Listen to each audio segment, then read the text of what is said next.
Good morning, and thank you for joining us for our annual Social Work Day on the Hill Politics and Policy Forum.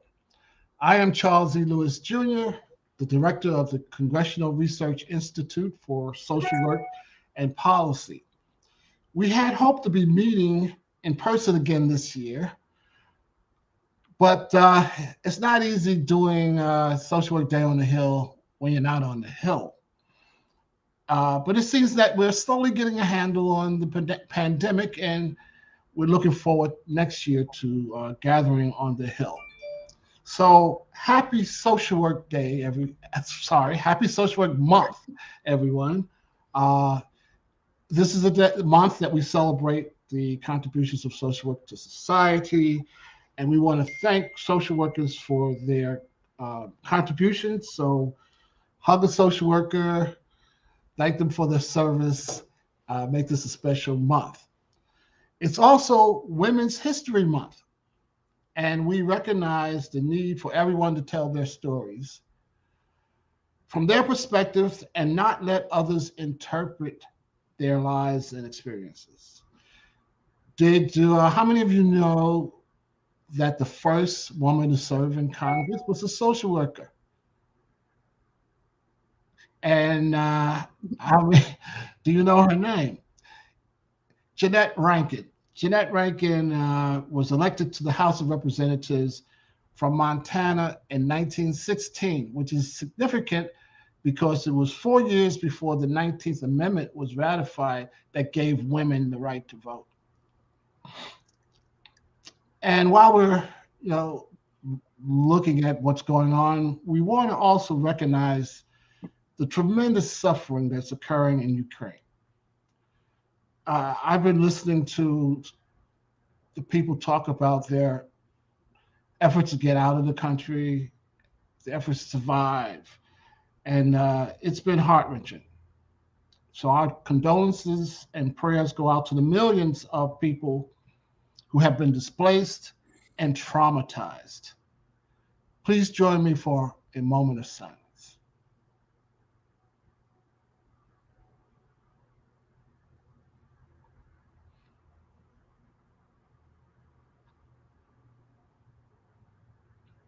Thank you.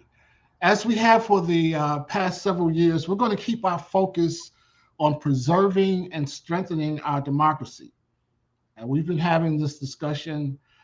It's been an ongoing discussion on responding to the question, can social workers help save democracy? We began that discussion back in 2018. Shortly after Donald Trump was elected president. But before we get started, I would like to share a greeting from one of our congressional social workers, Congresswoman Sylvia Garcia, who represents the 29th District in Texas. She's the first Latina to represent a district in Texas in the United States Congress. And you might remember her as one of 7 managers for the impeachment of former President Donald Trump. So let's hear from Congresswoman Garcia.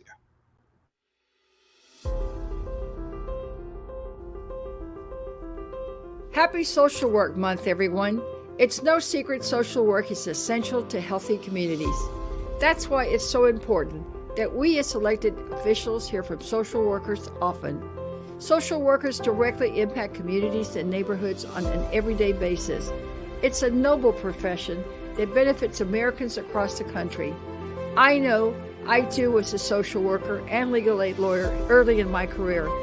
Many of my fondest professional memories come from my days as a social worker. That's why I'm so happy to hear about your virtual Social Work Day on the Hill.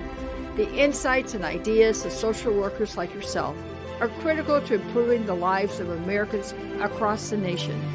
Your service truly makes a difference. Thanks for your contributions and your work, and happy Social Work Day on the Hill, everyone. Bye-bye. Thank you, Congresswoman Garcia. One of the responses to the question, can social workers help save democracy, was the creation of the Social Work Democracy Project. It's a 501c3 incorporated entity that we are going to officially launch today. Uh, I will be joined. I am joined today by several of my colleagues who are members of the board of the Social Work Democracy Project, and we will address this question and more. But most importantly, we want to hear from you. We want this to be more of a town hall discussion where you who are watching ask questions and make comments about social work's ability to respond to the challenge. And we ask that you type your questions and comments in the chat box, and we will respond to as many as we can today.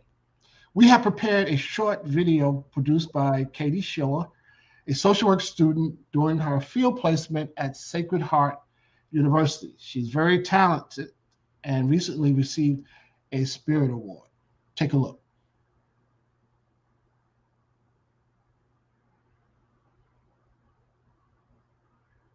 Greetings, my name is Justin Hodge. I'm a faculty member at the University of Michigan School of Social Work, and I represent the 5th District on the Washtenaw County Board of Commissioners. During the past several years, we have witnessed how fragile our democracy is. After numerous attempts to weaken democratic institutions, efforts to suppress voting, and to invalidate a legitimate presidential election, we find ourselves literally on the doorsteps of becoming an authoritarian state.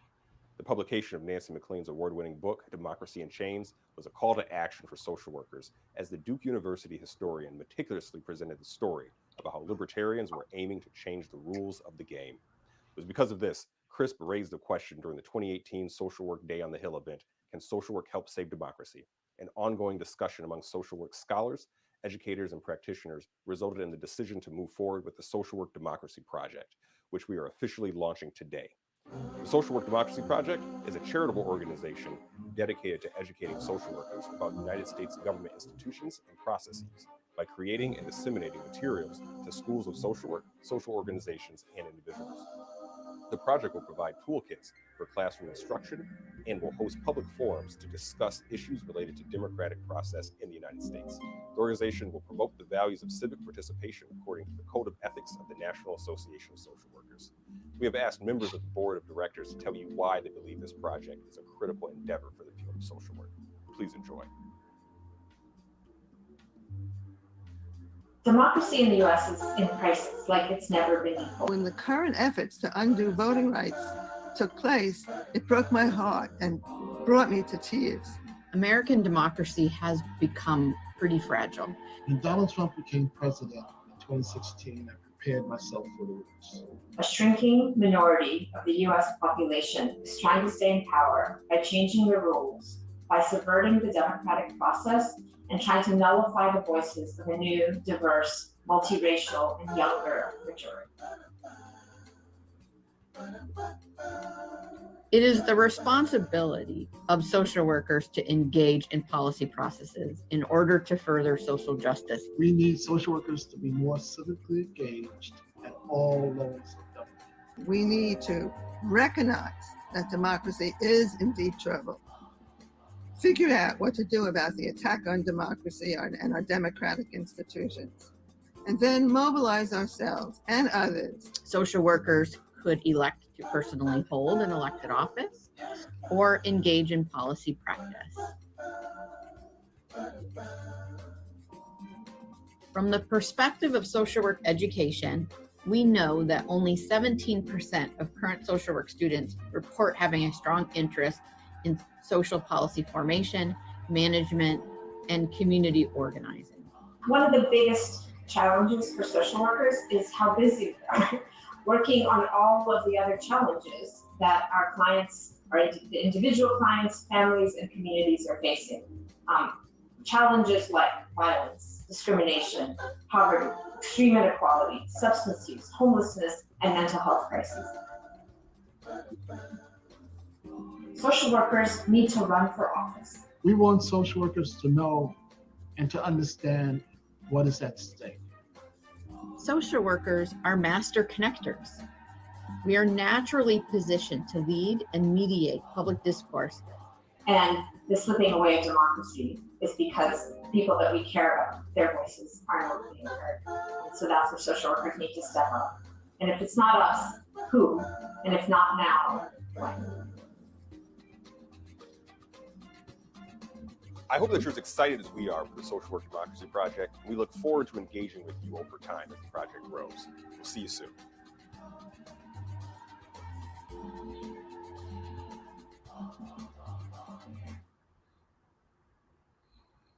Yes, we are excited about starting this project and helping galvanize the attention of the social work profession around the need to step up our efforts to preserve and strengthen democracy. If you go to our website at www.chrisinc.org, you can learn more about the Democracy Project. We're just getting started. And you can also download a program for today and tomorrow if you go to our website. So now I'm going to introduce these wonderful people who you've been looking at while I've been talking, and then we're going to give them a chance to talk as well. And we're looking, we're seeing we got viewers from Connecticut, from Johnson C. Smith in North Carolina, Savannah State University, University of Michigan. We're looking forward to all of you weighing in on your thoughts and your ideas about what we as social workers can do to save democracy. So I'm gonna introduce our panelists in the order that they will present. And I'm not going to do it in a traditional fashion. I'm not going to tell you, their rank and the schools that they're working in. You can find all of that stuff out by getting the program, downloading the program, going to our website, and you can just Google them if you want to know a whole lot about them. Well, here I'm going to tell you about why I am so thrilled to be in this company of these three remarkable individuals. And I'm going to start with Mimi Abramovitz, who is an icon in the social work profession. And it would take me 20 minutes to go through her accomplishments, and but she's one of the few social workers I know with the Wikipedia page. Yeah, so I was really blown away. And she started her career on women's issues, and then she wrote this. I don't know how this paper. Everybody's on welfare, and I'll never forget. And everybody I know have read this paper in their college classes.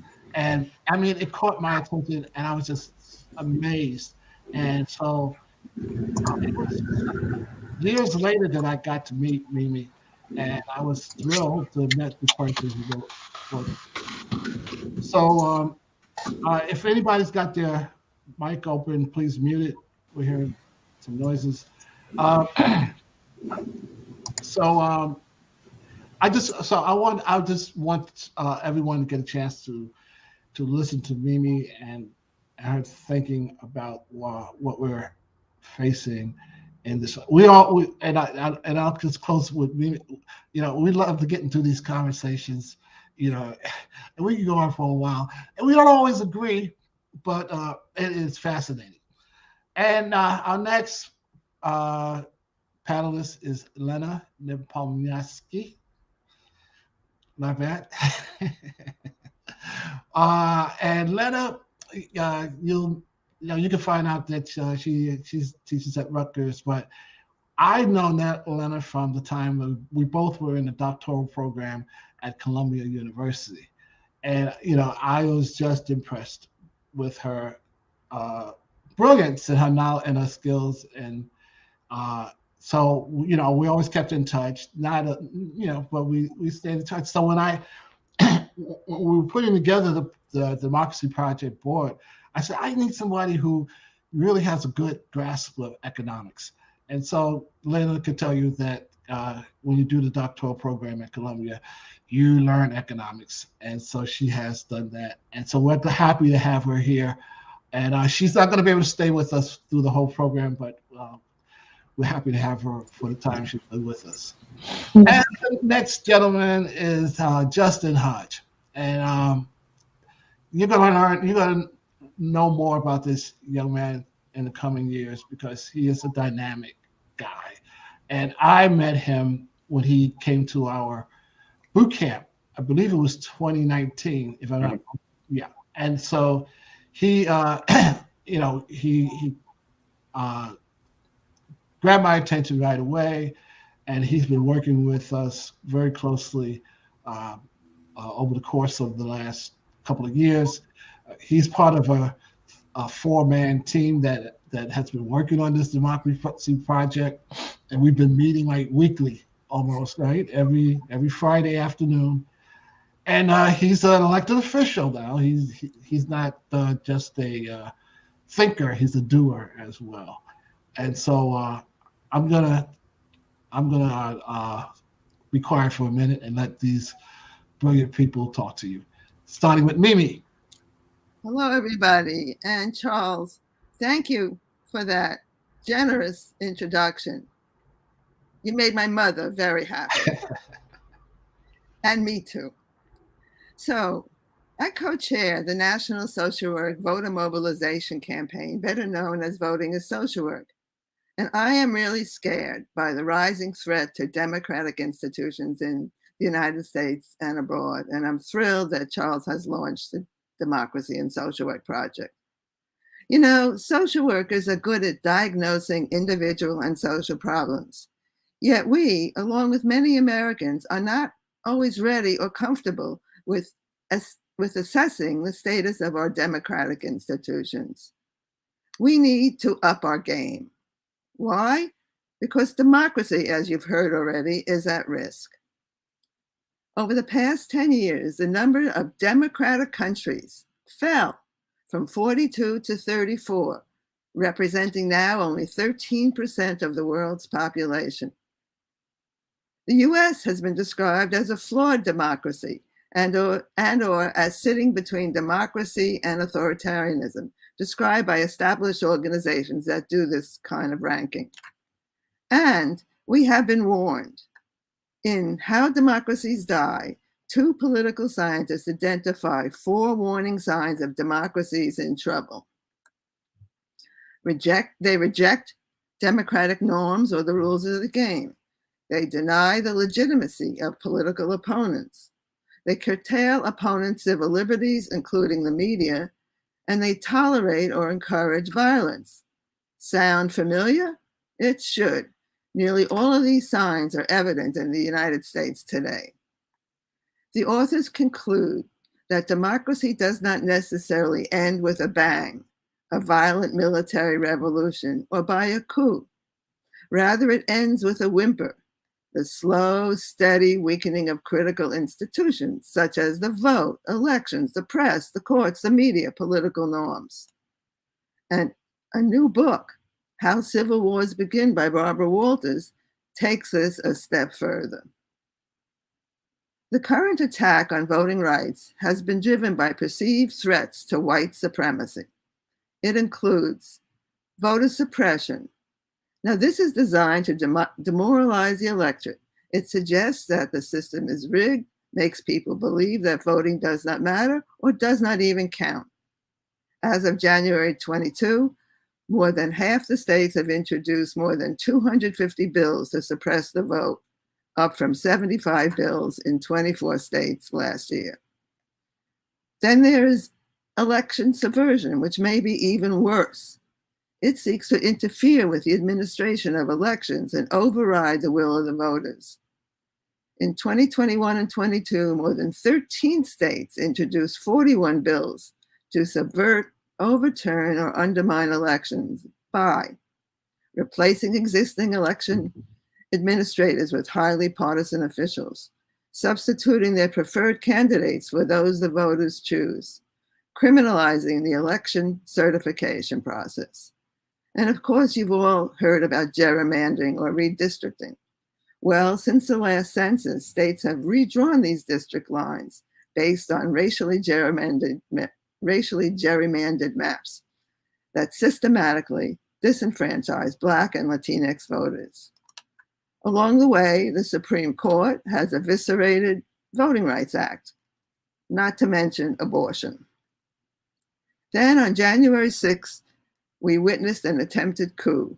An insurrectionist mob, falsely claiming that the election was stolen, stormed the Capitol to stop Congress from counting the Electoral College votes. But these threats go even beyond voting.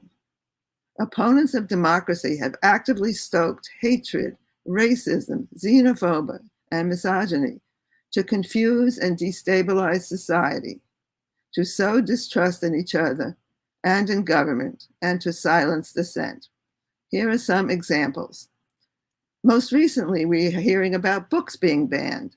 Since January 2022, 30 states have introduced more than 150 bills to restrict teaching about race, gender, or any topic that might make students uncomfortable. These educational gag orders also target higher education and threaten faculty and programs that resist. Social workers, we need to be on the alert. Then there is the less independent press. Between 1970 and 2020, the number of daily newspapers is down 20%.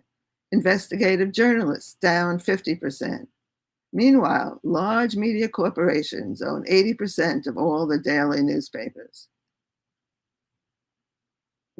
Less trust in government, another anti-democratic feature. In 1960, 3/4 of Americans trusted the federal government, always or most of the time. Today, it's less than 25%, an all-time low. So, democracy is on the brink, these data suggest. The stakes could not be higher. Social workers cannot assume that the US was a well-functioning democracy before the Capitol insurrection. Rather, the history of voting rights alone reveals this downgrade by design has been several decades in the making. Even President Biden declared, and this was before Ukraine, that our longstanding guardrails of US democracy have been shaken. They have placed a dagger in the quote of democracy, end quote. Social workers can and must help strengthen our democratic institutions. Why? Well, it's the right thing to do. Second, it supports the profession's mission and social justice values.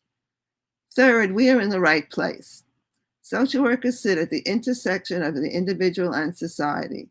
We are best positioned to witness the harms brought by a faltering democracy and to bring civic participation into the classroom, voter registration into the field, and human rights into the United States. We can do it. Never forget, what has been done can be undone. We can and must make some good trouble, as John Lewis said. We can support fair and inclusive public policies. We can show that government can work to meet people's needs and uphold democratic institutions. We can and must organize. Imagine if all 700,000 social workers each registered 3 people and they registered 3 more and so on. Imagine the impact. No need to imagine. You can be part of history. Join the Power of 3 campaign just launched by Voting is Social Work. And you can find us on votingassocialwork.org. We are asking all social workers to register 3 people to vote, and they ask 3 other people and so on. So please join us. We just launched this campaign 2 days ago. And finally, I just want to remind us what Supreme Court John Lewis Brandeis, 1856 to 1941, told us.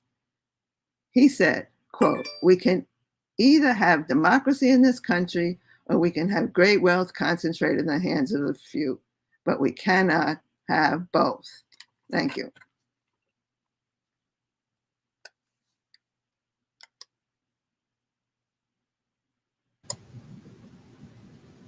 Thank you, Mimi. Charles, you want me just to jump right in?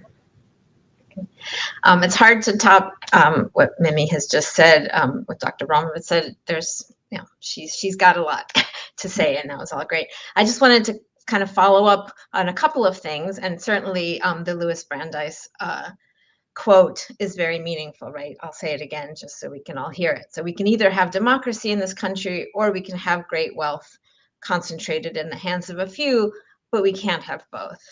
And unfortunately, we are in a place right now, like probably many of you heard, but pretend maybe not, is that we are in such a space of extreme inequality right now that we have not seen since something like the 1910s and 1920s. We have the differences in wealth and wealth holdings between those at the very top and those in the middle are higher than they've ever been, right? The average person at the top in, say, a CEO position is making something close to 200 times more than the median worker, right? These are inequalities that we have never, not for over 100 years, seen. And they are inextricably tied with democracy, right? Because the people who have that wealth and who are at the top certainly have a lot more power in the political sphere, right? They have the voice, they have the ears of the politicians, and that's who politicians listen to on both sides of the political divide. Certainly, one can say that one party has been more aligned with those people because of the policies around reducing taxation and reducing regulation on businesses, which has kind of driven us to these levels of inequality. But I would say that it's pretty easy to make the argument that both parties are very much driven by money, which is rife in our political system. I wanted to say a couple of other things, kind of going off of what other people have said. And I think there's two issues going on. So certainly inequality, economic inequality is a huge issue, right? But in our country, we can't really separate economic inequality from racial inequality. And a couple of people, not a couple, many people have said very, very important things about this, right? So first, I want to just say something. Nicole Hannah-Jones, who is the author of the 1619 Project, the coordinator of that project, and the author of the book that has just come out, the 1619 Project, she makes the case that America was never a fully achieved democracy. She makes the case that America is an incomplete democracy, and that African Americans have been at the forefront of fighting to make it better. And so, quote her, she says, "Our democracy's founding ideals were false when they were written," in the sense that every man is created equal. And Black Americans have fought to make them true. And so the civil rights fights of the 60s have allowed all sorts of other groups to follow in the steps of the civil rights leaders and the civil rights fighters to create rights for women, to create rights for the LGBTQ community, and so on, right?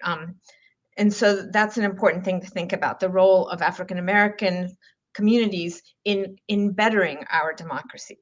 And then at the same time, thinking about this issue that, that when African American voters and African American communities got some level of equality and got some achievements within the political sphere, there is amazing pushback, right, and backlash. So after our first Black president, much of this voting suppression and voter suppression things really jumped out and began to be created. And so Heather Cox Richardson, who is a historian who has a very great newsletter that she ties every single thing that's happening today to some other point in history, she makes a really great case too, and I want to kind of quote her a little bit. She makes the case that America across its history has swung between the defense of equality during kind of good times, right? During times that we all feel good about, the 60s, and other times prior to that where civil rights were being increased, voting rights were being increased, anti-discrimination legislation was being created. So we swing between that and then the defense of private property. And this is where these two things seem to be problematic. And let me quote something that she has said. I think this kind of tells the story. So our peculiar history of racism has meant that every time it seems we are approaching equality before the law, those determined to prevent that equality have turned people against it by insisting the government protection of equality will cost tax dollars, right? This is where that inequality piece comes in, thus amounting to a redistribution of wealth from those with property to those without. That is, that if poor Americans, those without a lot of property, right, and a lot of wealth, which includes, all lower income Americans, actually all middle class Americans, Black Americans, Brown Americans, Indigenous Americans, when those people are permitted to vote, they will demand roads, schools, hospitals, clean water, a healthy environment. And those can only be paid for by taxes on people with money. And so in this argument, these folks call this socialism, right? And with this argument, those defending their property turn ordinary Americans against each other and take control of our political system. And that is exactly where I think right now we are heading, right? In that these people with very clear needs to keep their wealth are working through politics to turn people against each other and to control the country, right? To control our political system. And those are all very scary things to think about. And I want to go back to one other person who I feel incredibly, sums up where we are in this country very much with a book that she just put out, Heather McGhee, a book that came out just last year called The Sum of Us, The Cost of Racism for Everyone and How We Can Prosper Together. And her theme, right, is that racist policies that have been put into place every time that African Americans have gotten some rights, all of those policies actually hurt everyone. They hit Black Americans and poor Americans first and hardest, but then they affect everyone negatively. And if you think about some of these voting restrictions, it is very clear that they are meant to subvert the votes of Black Americans, of Latino Americans, of Indigenous Americans, of young Americans, of poor Americans, but they will hit everyone, right? And so that's another way to think about it. And just finishing up with social work, what can we do and why should we? Social workers are at the cusp of all of these issues that Americans face. We deal with all of them more than anyone else. And so really, we should be at the forefront of this. And as Mimi said, there's 700,000 social workers in the US, and they represent all of the communities that are being the most damaged by these policies. And we need to speak up and to step up. And so the first thing we can do is to understand what is going on and to raise our voices and to tell our communities what is going on with democracy. We need to work within our communities, particularly those in groups whose voices are being suppressed, to help them access voting, right? To help them get registered, to help those communities get access to the ballot. And they need to advocate with their representatives to protect the vote and to protect democracy. As Representative Garcia from Texas just said, our representatives want to hear from us. Social workers are the only people that actually understand what's going on the ground, what's going on the ground. They need to hear from us. And finally, we need to run for office. Social workers need to be out there and representing their constituents and communities. And that's all. Thank you. All right. Well, good afternoon. Well, good morning still, everybody.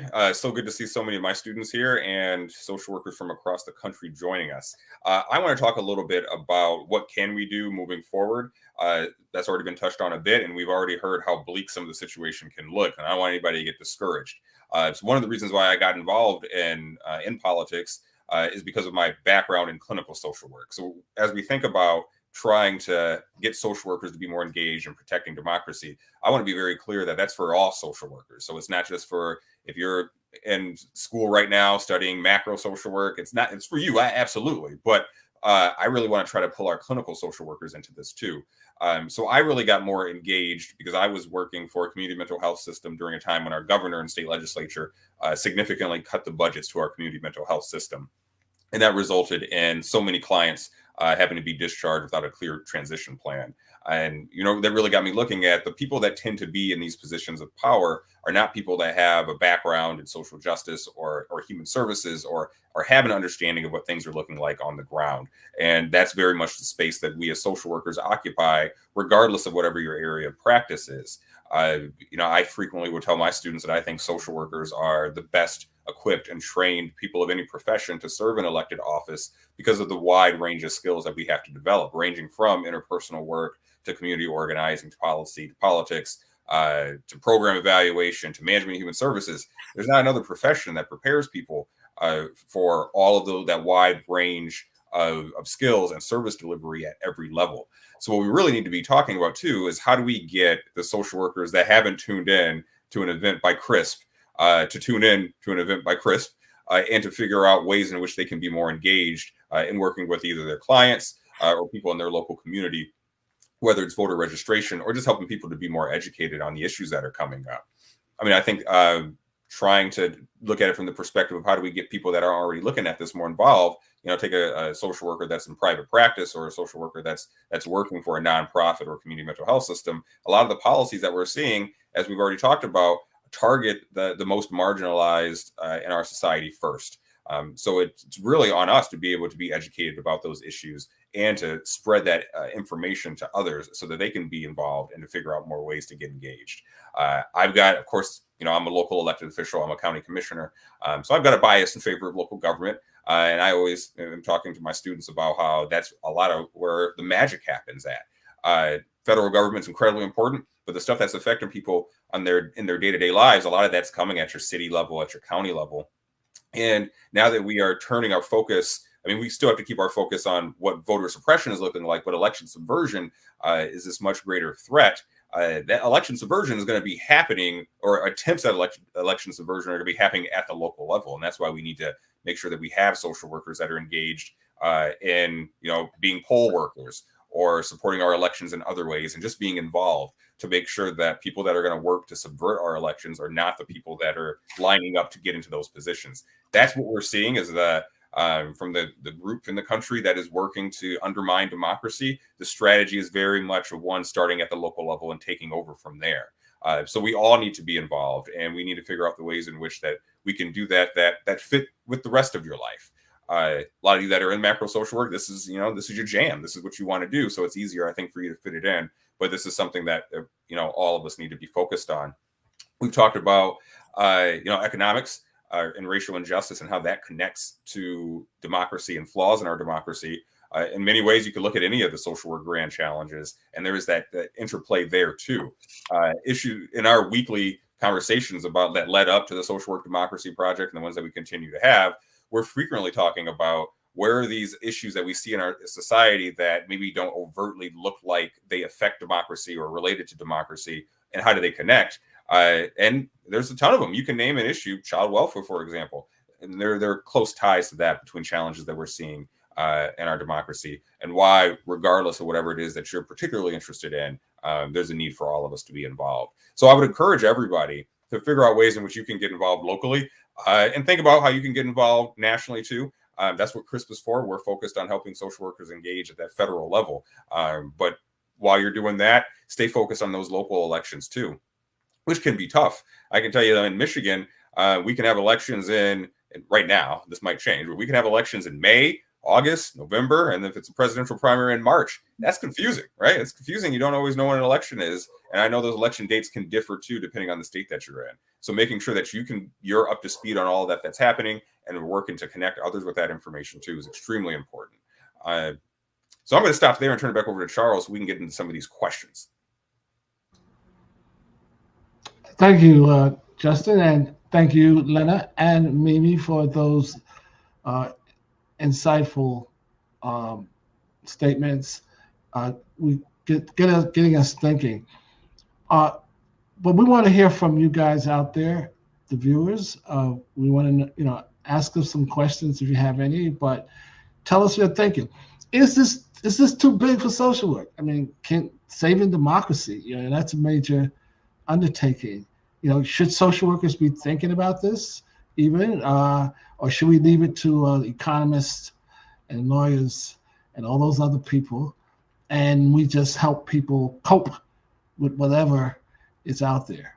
What do you think that we should be doing?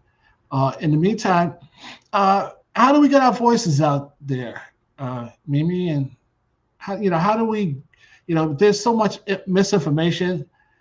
Can social workers add our voices to the public discourse in a way that could make a difference?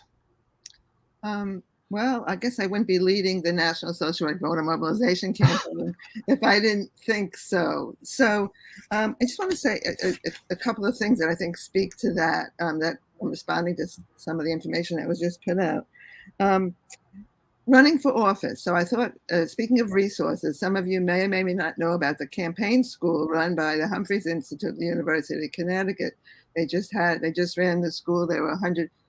Tanya Rhodes-Smith directs that, and we just got a report that 100, and she'll be speaking later in one of Charles's programs, and maybe tomorrow, I think it is. And I think they had 128 schools from around the country and internationally, people in person learning how to run a campaign and run for office. So not to cut you off, Mimi, but she's going to be speaking shortly because she's going to come on when Lena leaves.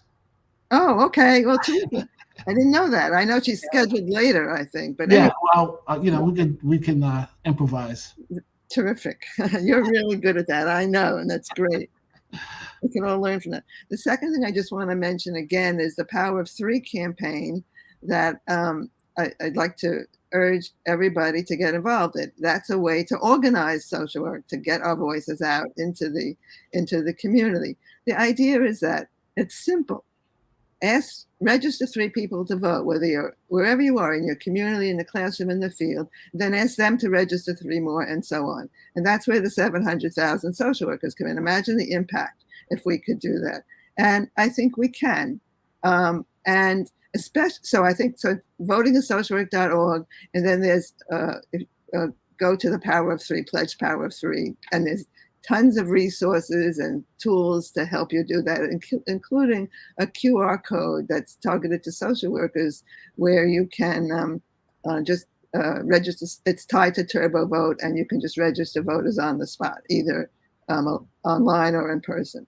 So all sorts of good tools. And the third thing I want to mention is pick up on what Justin said about bringing the clinical social workers in. I too am a macro social worker by training and career. But if we want to get social workers, those 700,000 social workers involved, 80% of them are clinical social workers. And so it's just urgent that clinical social workers, and I urge any who are listening to this, to see this not as a macro activity, but as a social work activity, that you sit there, you're the ones talking to clients every day, and you are in a position to ask people if they're registered to vote. Most people never even tell us they've never even been asked to vote, and are happy to vote if someone just helps them get there. So yes, I think there are lots of, these are just some ideas that popped into my head as we were talking about how social workers can get their voices heard on ways to protect, if not save, democracy. You guys have any comments? I just wanted to jump in on what Justin said about the importance of getting involved at the local level, right? So, many of us start to think about politics. We immediately think of the federal level, right? Running for Congress, or even at the state level, running for legislature. And that's all wonderful, right? But there are so many much more local positions, and that's where you have the greatest power, right? Because it's a small space, and you can wield a lot of power in that small space. So I was just listening to something. There's over 500,000, 500,000 elected positions in this country, right? That's, there's some localities that have sanitation elected officials, right? Library elected officials, and so on, right? School boards, planning boards, community boards. We should be in all of those places. Okay, so we've had a couple of comments. Dr. Jessica Hare says it's not too big for social workers, and that more emphasis should be placed on political social work. And we're going to talk about a little bit about political social work when Tanya Rhodes Smith joins us. And Patricia Shelley says, the framing presented here, social workers as defenders of democracy, helps students and communities understand our responsibility to step up, act, sign on to the power of three. And then Sadinia Abaste, I hope I got that name right, says social workers should be involved in politics in a non-biased way and helping the community get more education on civil duties like voting and so much more.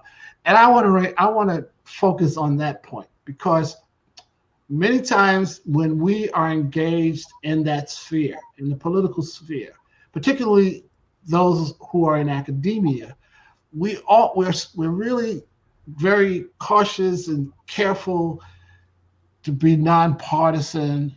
And can we really be nonpartisan on some issues? I would say that is becoming more and more difficult when issues that should not be partisan are being made partisan by one particular party.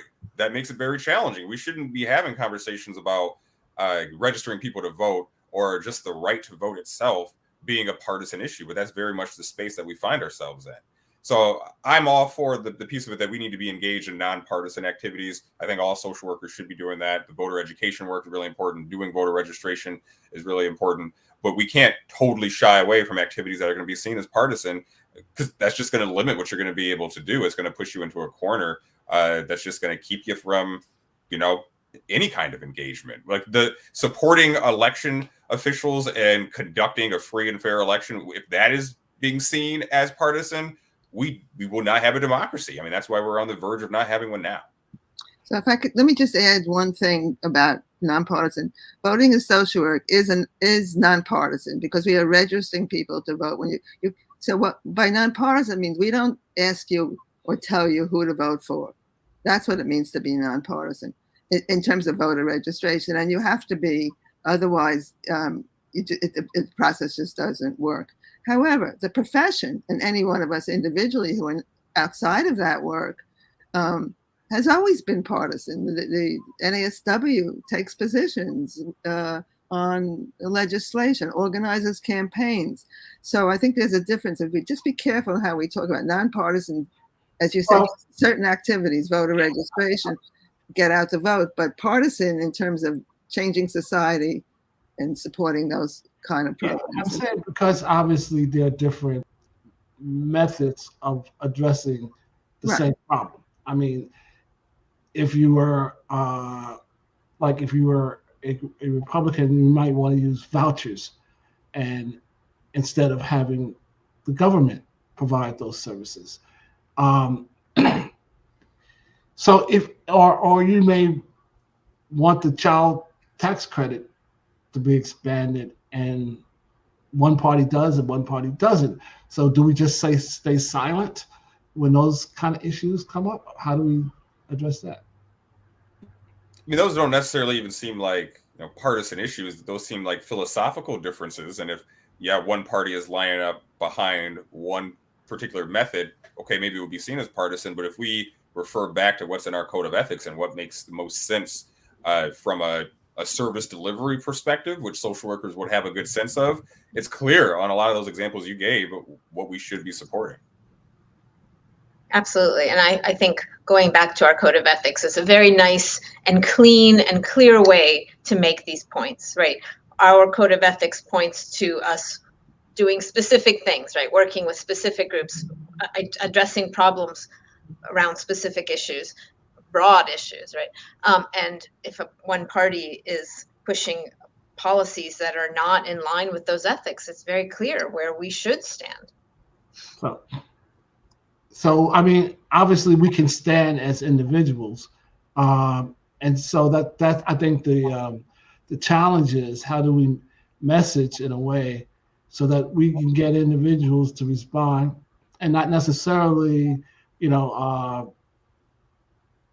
be a stated position on the part of organization or a school, because one of the more difficult things that I've had to deal with is doing congressional briefings because with and having and partnering with the different schools, because when you do congressional briefings, they focus on legislation, and usually legislation is introduced by one party or the other. And the way things are now, most of the legislation that we would be supportive of is being introduced by the Democratic Party. So if they have a bill, like for example, we did a briefing last week on a kinship care bill that Congressman Karen Bass is going to introduce sometime this month. But so we were able to talk about that bill because it didn't have a number.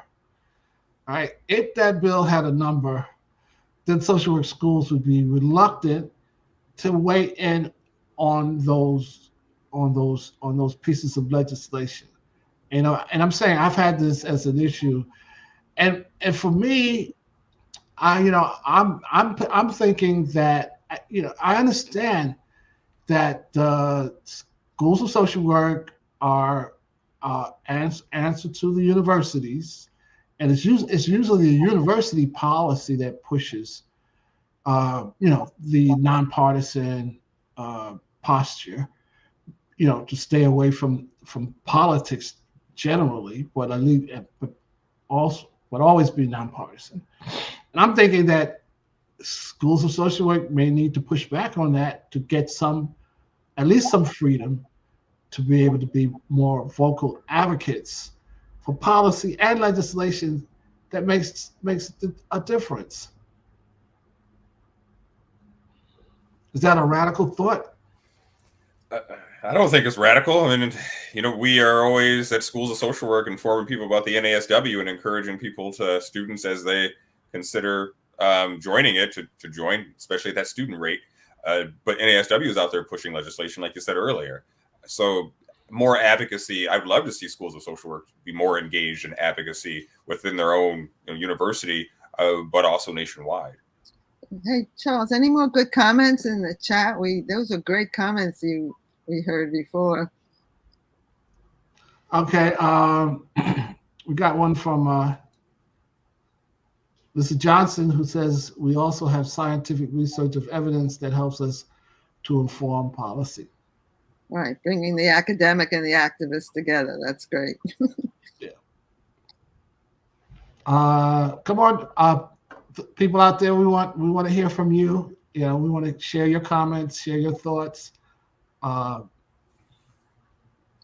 So maybe is anyone doing any work that they'd be like to share with us in terms of what you're doing in your community or in your agency or your school to either register voters or that you think will help strengthen democracy? Because we really need good examples. Okay, so while we're waiting for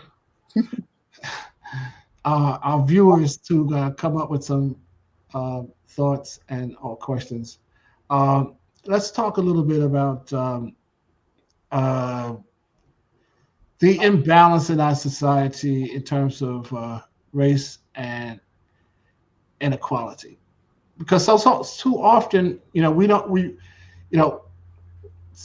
want to focus on one or the other. I've had a lot of friends who say if you shouldn't substitute class for race. That if you want to if you have a mission or goals for racial injustice, that it shouldn't be diluted by issues of class injustice. And I say that you can't do one without the other, because oftentimes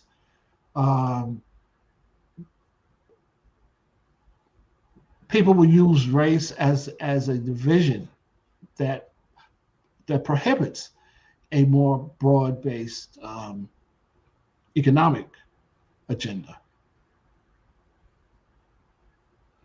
I see you shaking your head yes, Elena.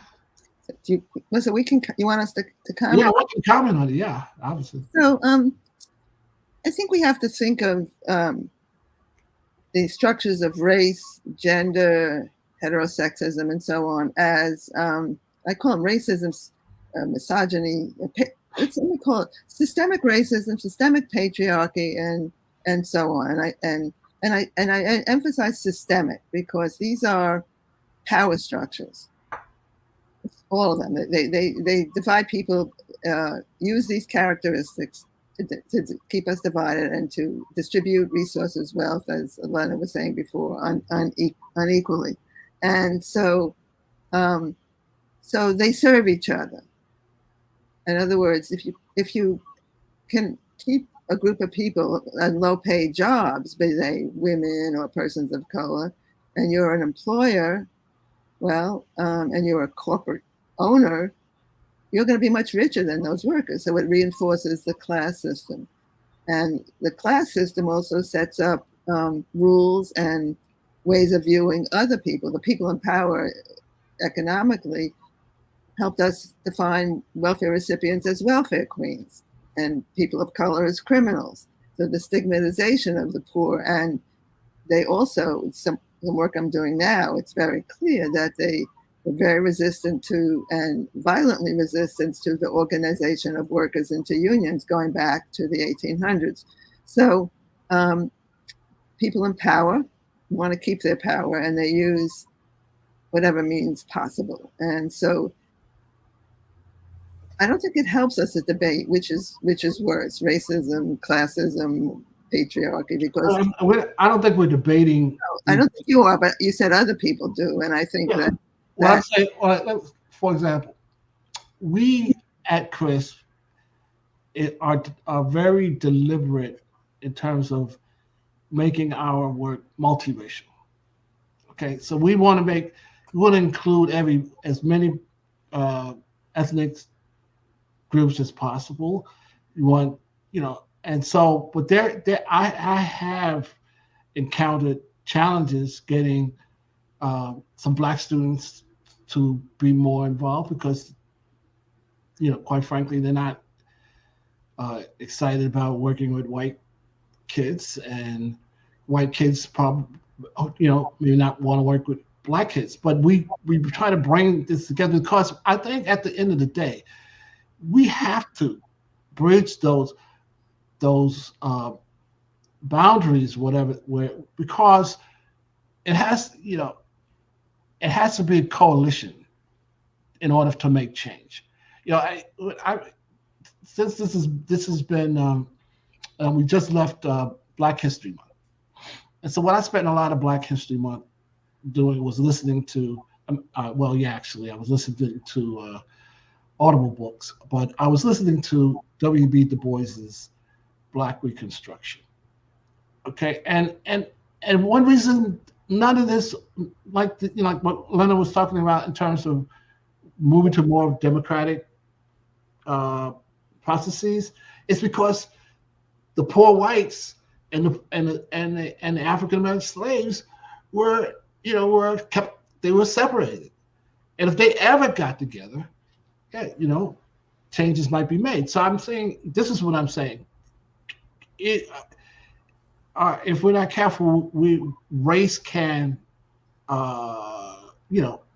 thwart some of our efforts to move society to forward entirely. That's my point. But I think that is the explicit goal of people who want to stay in power. I mean, I think that has been the case in this country, as you say, right from the end of the Civil War, right after Reconstruction, and continuing now, right, the Southern strategy of the Nixon administration and so on. And here we are exactly in that same place. So race is a very convenient tool, right, to crack open groups of people and just divide them. And that's exactly what's happening. I think that's really important, right, to make the case. We have some really good questions. Sorry, I know other people have things to say in the comments about what advice do we give social workers about running for office? But there's a lot of other stuff. So yeah. I'll start with that one, since I'm a social worker that's run for office and it's working out so far. So I would say you can and you should do it. I think that, starting, particularly because you're focused on things that affect the question is focused on specifically things that affect people's day-to-day lives, you should figure out what is the specific change that you're looking to make or the issue that you're seeing in your community. Figure out what elected office is the most appropriate for being able to solve that kind of issue, and then figure out how do you get closer to that work. A lot of that looks like getting appointed to local boards and commissions. I just finished teaching a class session about looking at local boards and commissions as a way to get more involved, because people tend to have the understanding that Congress people serve on a bunch of different committees. That system is replicated in our state legislatures. We also see that though at local government, with the difference being that there are a bunch of different boards and committees and commissions that residents get appointed to that have some sort of area of expertise. Like for example, before I was a commissioner, I was on our Board of Health and our Community Action Board to advise on health and economic inequality, respectively. So residents are on those, and you advise the local elected officials that serve at those spaces. So I would say look to those, figure out is the issue something that a city council has to get involved with? What is it? The county government? Is it a school board issue? Is it a library board issue? And I would also start getting some more of that political experience by participating with your local political parties. So, from the people who know about the big DNC and RNC conventions when they do the nominations for president or pass the party platform, that party structure is replicated all the way down to the local level. So there are state political parties, there's congressional district parties, there's county parties, and the Democratic Party goes even more local to have local clubs. So I would say get involved with those too. And then I'll also say, getting that hands-on experience is what's really important. But if you need additional training, there are tons of programs out there to help you do that. So we talked already about campaign school. CRISP has a boot camp. I'm the director of an online certificate in political social work that anybody can do across the world. You can just Google it, or it can be popped up into the chat. Because I know that not every MSW program or BSW program has a focus on policy or political social work yet. We've made that change at the University of Michigan, and I'm hoping more places will do that too. So if you didn't get the training, it's never too late. I like to learn best by doing, so I got a ton of my experience by working with my local Democratic Party and by getting appointed to serve on local boards and commissions. So, Charles, can I go back for a minute to something you said about and that Lena talked about divide and conquer? Because I just, there's one more thought to add to that. In the hi Tanya, in the historically, you mentioned that working class whites and with emancipated slaves were working together. They were actually fighting over some issue. I can't remember what it was. That's probably had to do with land or something like that. And that time, race, if you think of race as a social construct, race, the idea that they were different by race and that one was taken from the other, got implanted in that movement, and it was destroyed. And so, and then when workers went on strike during the early part of the 20th century, what did the employers do? They brought in black workers to break the strike, and then they put hostility between whites and blacks. And then come up today, you said the black kids and the white kids don't want to hang out with each other. Well, they weren't born that way. They grew up in a society that taught them to hate each other, or to distrust each other, or to think that one was better than the other. So discourse. One thing social workers can do is try to counter the myths of inferiority, superiority based on race, class, gender, transgender, and so on. And we work with people in all categories. And so we're, again, well positioned to do that. But as Lena said before, the people on the top deliberately, intentionally, by design, make us want to separate us because it's to their advantage and to our disadvantage. And even if everyone at the bottom had power, there are more of us than them, so to speak. And so they've been afraid of us since the days they were writing the Constitution and didn't want people to vote and only wanted people with land to be active in the democratic process. So it's a long history, and I'm glad you mentioned it because I think we forget it. We forget that what we have today is by design and historically embedded in our country's DNA, and we're going to have to do something about it. So I think this question kind of sums up what I was trying to say. how can we as social workers be that bridge? How do we begin to break down some of those myths and barriers? And I have a solution that I'm going to share with you in a few minutes, but I'll just throw that out there. Well, since Tanya's here, can Tanya get it? Let's for those who may not know, this is Tanya Rose Smith, and she is the director of the Nancy A. Humphreys Institute for Political Social Work at the University of Connecticut, and a good friend. She put me up one night. So and she's always at our boot camps, and she's always with us when we do our events on the Hill. And yes, I have been to the campaign school many times, and hopefully look forward to the chance to get there again. So Tanya, why don't you say hello to our audience? Hi, everyone. It's so nice to be with you, and always love being in the spaces with this panel and you, Charles. So thanks for including me. Okay. So how did you respond to this? So did you want me to, were you asking me? Sure, anybody. No, this is yeah. You too, please. Well, I think this is one of the questions for our time, and it's actually something we leaned into at the campaign school last weekend. How do we work with folks who disagree with us, or how do we bridge people of different backgrounds? When do you create the bridge and when do you burn the bridge? But I think as social workers, we don't get to choose our clients, and we know how to listen. And I think one of the things we heard a lot was really understanding and connecting on pain. Pain is universal, and it's not a zero-sum game. And that seeing each other, seeing our humanity is really, for me, the place to start. And certainly, we all have to think about our own positionality and our own, what we bring to any space, and in terms of putting ourselves out there. But I think that's really a place where I often start is I see people's pain, which is not, which really is universal in many ways. So that's where I'll start it now and pass it on.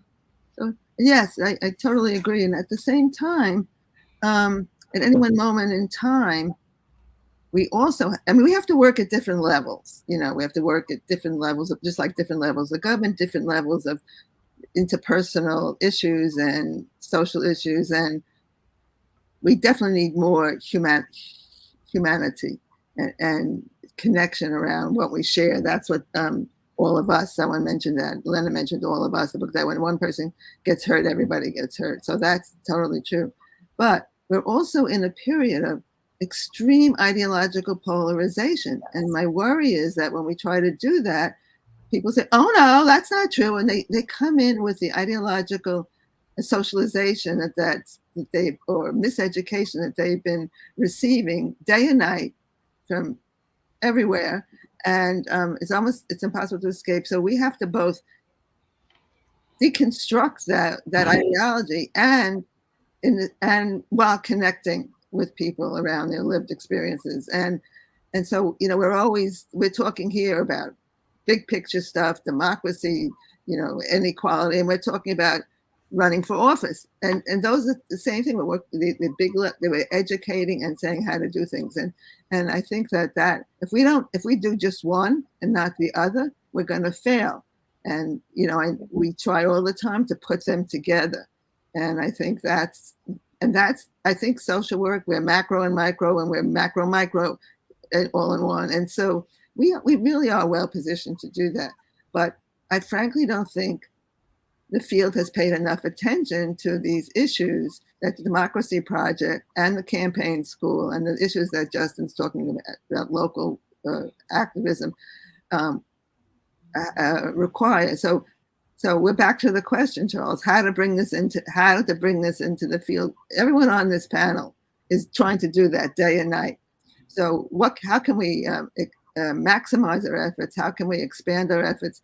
And maybe some people in the audience can make some suggestions of how we can reach people that you're trying to reach, that you're having trouble to reach, because we're all facing that dilemma. We're reaching lots and lots of people, more than we ever did, because we're trying.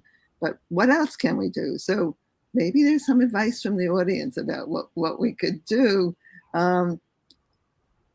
Yeah, I would say these are difficult issues to talk about.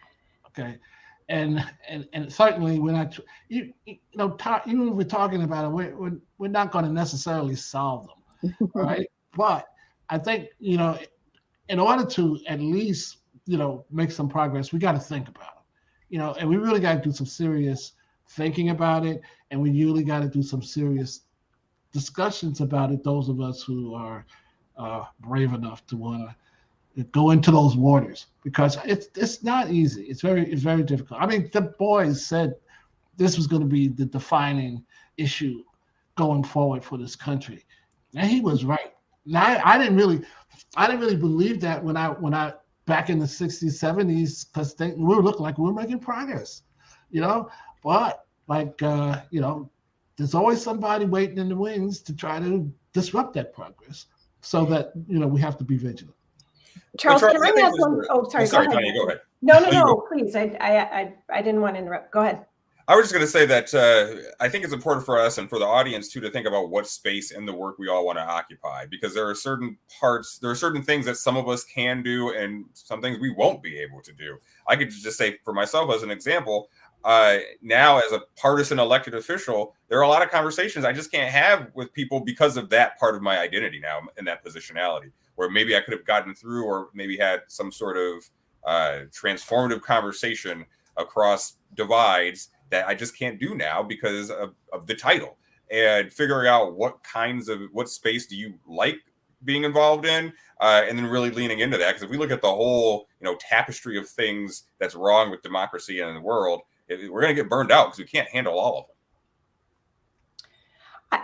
I agree with that, Justin. And I love that you're in local office, because I also think that that's where we really need to start when we're having these conversations. I mean, when we look across the country on the fact that, really the power base for all of these attacks that we've seen on our rights has been at the state and the local level. And when we look at the number of people who vote in local elections, especially, I mean, it is sometimes in communities, and we can see, you can overlay like arrest rates or incarceration rates with voter turnout and see, a devastating effect on the foundation of civic life in many communities across America. And so when my students occasionally, and I hear it more and more, my vote doesn't matter, which we know is manufactured. The elections are rigged. All of those narratives that are intended, as Mimi said, to divide and make us stop paying attention. The local level seems to me to be the most accessible and actually to build back that trust. I think of voting as being about a relationship, your relationship with government, your relationship and trust in systems. And I think that is also where we start, is on the local level. And that's the one where not only do fewer people vote, fewer people understand their local government. And I think what we see is that it's actually really a nonpartisan issue, because in some communities, when you have one power or one party, even if you think it's the party that represents you, concentrated power is really toxic for communities and really not in the best interest of most people. So yeah. I would just add that local piece. While you're talking, I keep local levels up flashing in my mind are the pictures that I've seen on the news of local school boards. Mm-hmm. And so the right has gotten very good at that. Way back here in New York, there were local fights, but between teachers and the Black community way back. And now they're trying to, I mentioned banning books earlier in my talk. Well, banning books is taking place at the local level. They're requiring, everyone knows what's going on. I won't repeat it, but the right seems very well organized. to do that. The people who support banning books, let me not say they're all on the right, people who support banning books are well organized, or they have some money behind them that's helping them to organize that. My guess is that it's not as spontaneous as it looks. So we have to be able to do the same thing. Not all those people ever were active before. They just showed up at those meetings. So we can show up at town halls. We can show up at meetings. Running for office is a big deal. You need money. So yeah, we should try to do that as much as possible. But the average person's not going to do that. But they can show up. And local politicians can encourage people to show up at meetings, or community organizers. And certainly social workers and the profession can make a point of this. I just wanted to just focus on this comment before we move on, because I think it's a really, really important comment, that having people who actually have experienced things helps break down power barriers. And that's not just race, okay? When we did the kinship care briefing, we had people who went through the foster care system, who were in the foster care system, and so they could speak to the realities of being there better than those of us who could, collect the data and then crunch it and try to come up with some explanations. All right. So I didn't want to go past this without looking. I'm at my technician. Can we cue up that graphic that I had asked you to get? By the way, while you're waiting for the graphic, that's why I asked for people in the audience who are listening to talk about their experiences trying to protect democracy, just for the reason that Elizabeth Monk mentioned. Okay, I just want to, this is like a word from our sponsor.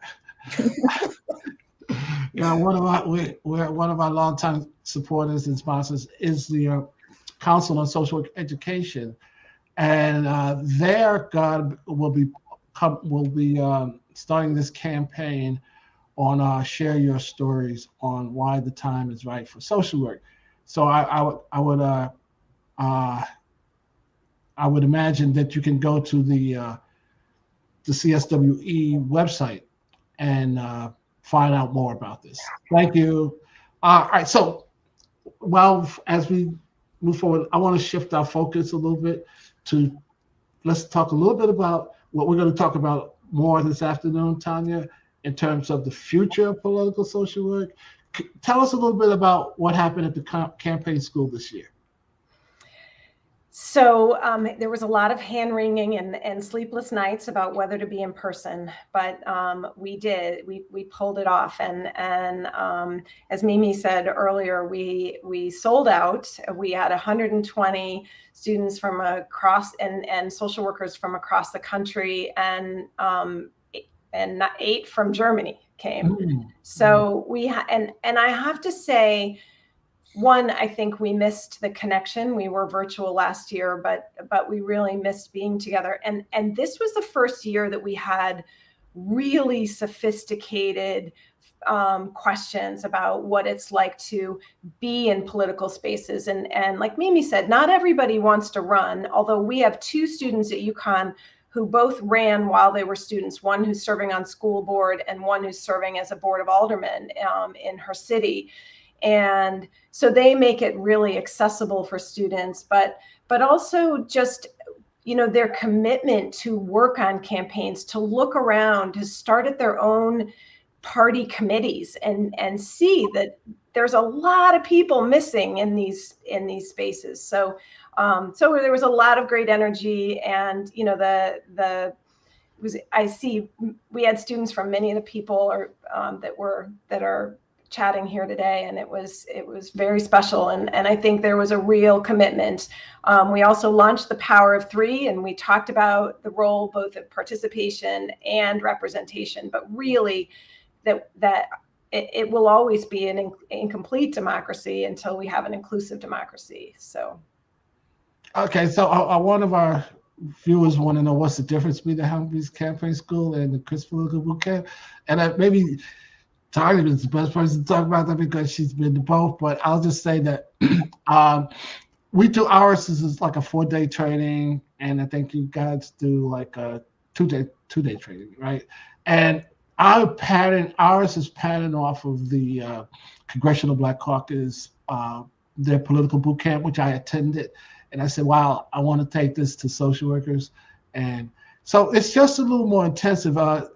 And we haven't had one in a couple of years because it has to be in person, Tanya. I mean, we've got to have that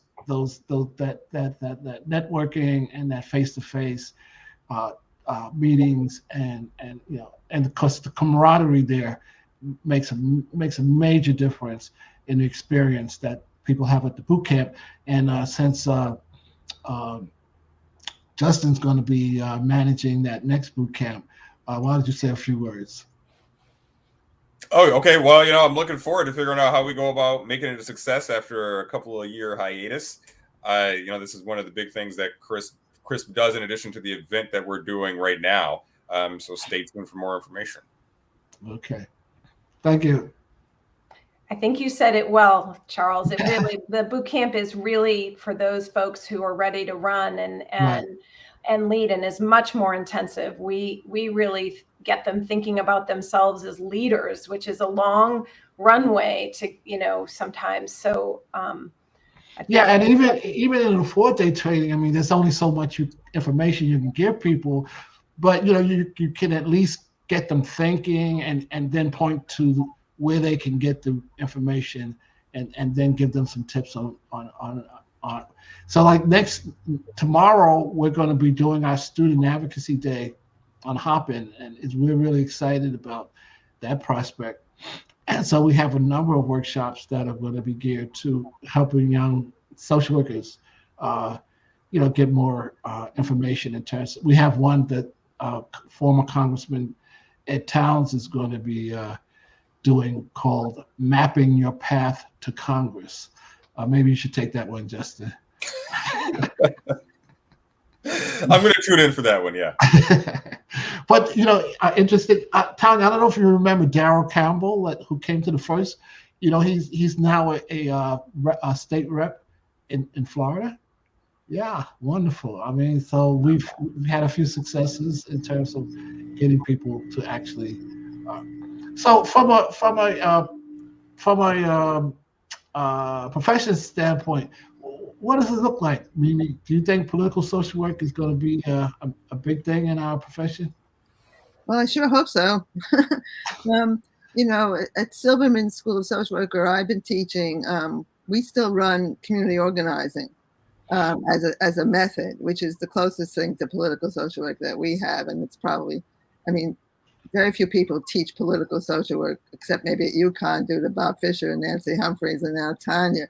There's a real tradition of political social work there, but there's always been community organizing, and which grew during the 60s when there were pressure from social movements for social change. And then in addition, there's policy practice. Probably even more than community organizing, policy practice has developed in the school. So I think there's, I don't know the numbers, but I think there's a foundation and a basis for this, plus all the extracurricular work that we've just been talking about. And so I think it behooves us to expand this as much as possible.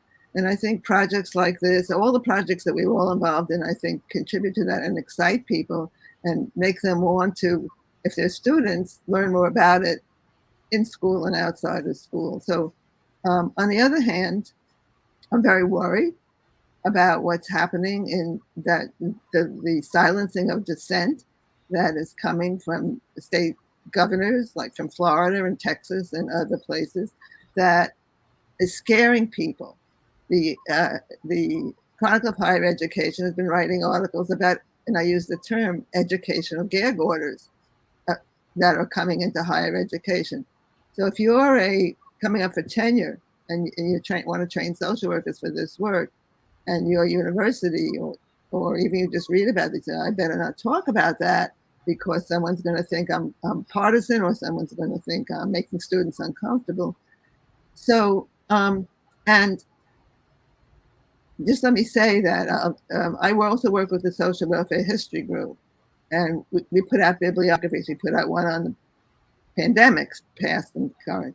And we're now working one on what they call red scares, that is silencing dissent historically. And we have found a record of so many social workers who were silenced during the McCarthy period and earlier, and lost their jobs or feared dissent. So we really have to put up a blockade against that kind of thing taking root. And if we become less democratic and more authoritarian, silencing dissent is the name of the game. I mean, if we're watching what's going on internationally now, not only more and more countries authoritarian, but we're watching how people are not being allowed to have information, much less express their views in the middle of this almost World War III situation we're in. So I think we're both, it's a struggle. There's always a struggle between these forces, the forces of, I don't want to say good and evil because I don't mean it that way, but people who want a social change and people who want to silence the change. And the people, as Lena said earlier, the people who control the instruments of society have the power to shut us down, ban our books, buy up 80% of the press are owned by corporate hedge funds or corporate media corporations. We have fewer investigative reporters. People don't trust the government.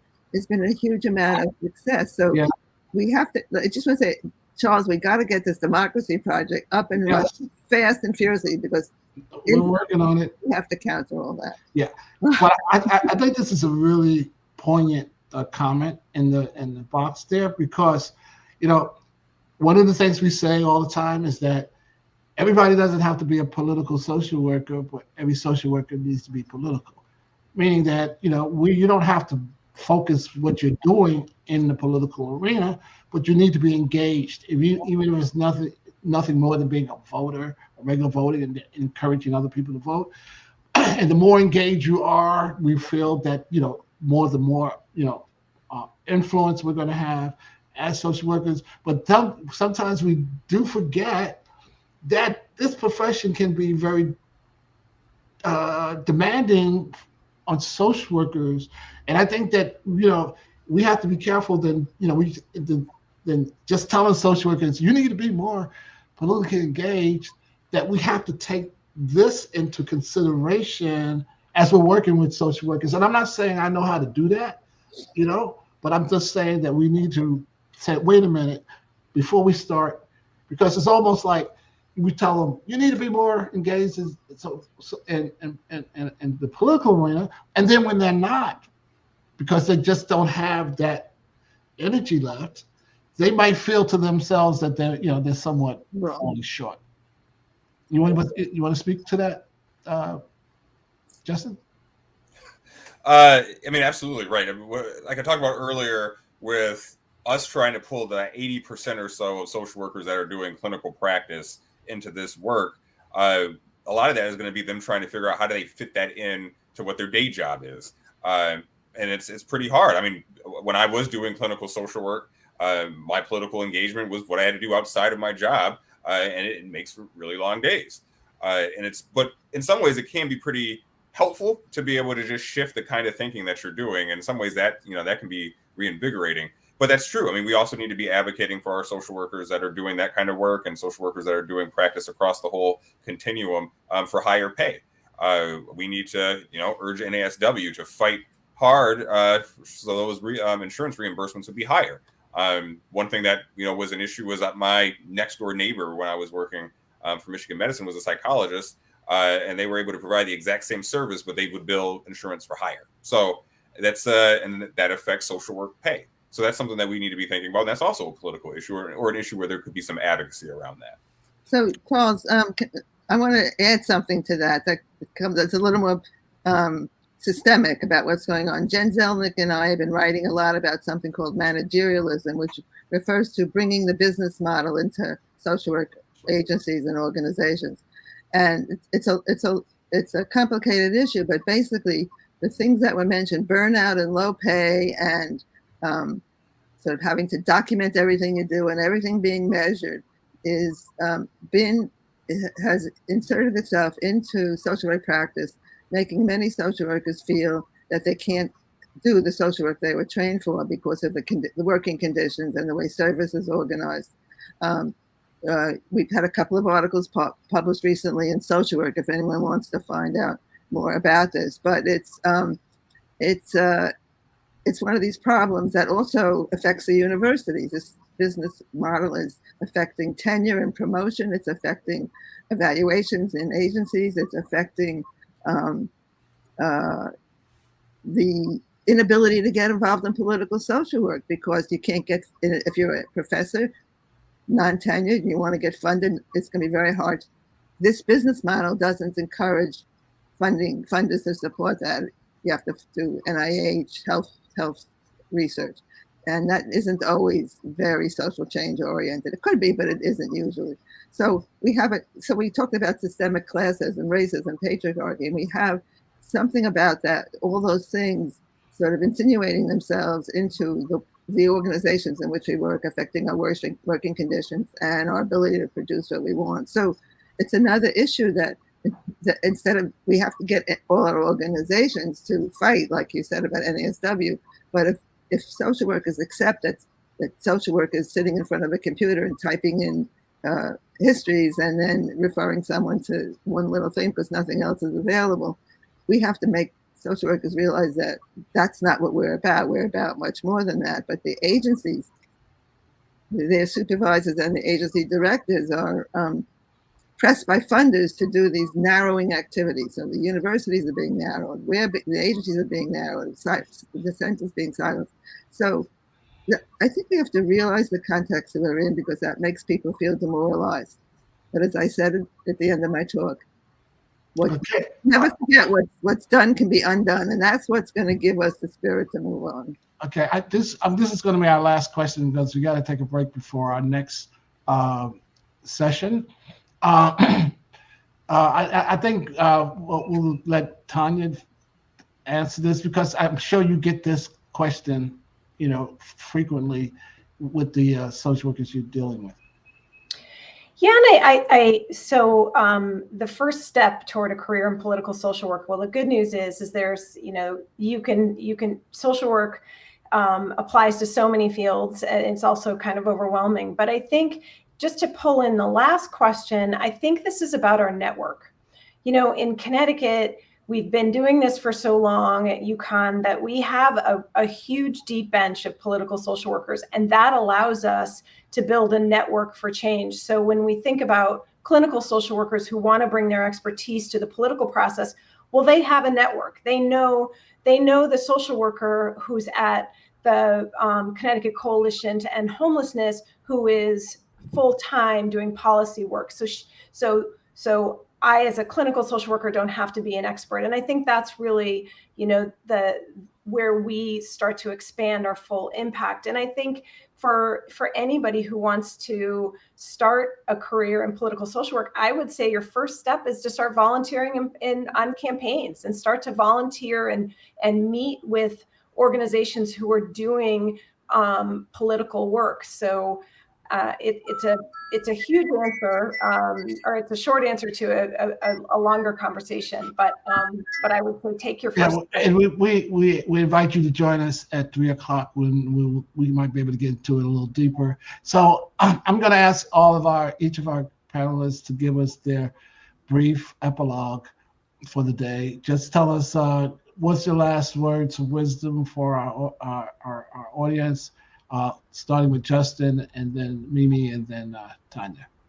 Yeah, I'd say it's never too late to start getting involved. As I mentioned earlier, I direct an online certificate in political social work, and I get people that are approaching retirement that had been doing clinical social work and that want to just make the shift now and start to build some more of those skills. And then in our MSW program, I'm the faculty lead for our policy and political social work pathway. So we're trying to get more students at the beginning of their academic career and then people that are needing continuing education to keep more social workers in this work and train more people to do it.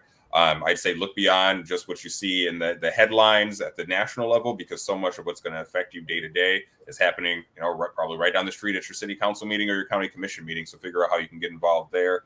I mean, as we've seen with school boards and the attacks that health departments have received, all that is local. And that's a much easier way for each and every one of you to get more involved. I would say, I'll repeat what I said, one thing in my talk. Never forget what's been done can be undone. And that speaks to all the things I've been referring to, all the big picture things I've been referring to here. They can be undone. We just have to do something about it.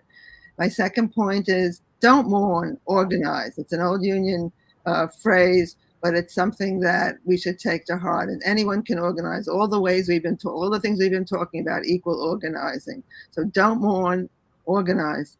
And third, be part of history. Join our Power of Three campaign, votingassocialwork.org. Register 3 people to vote and ask them to register 3 more, and so on.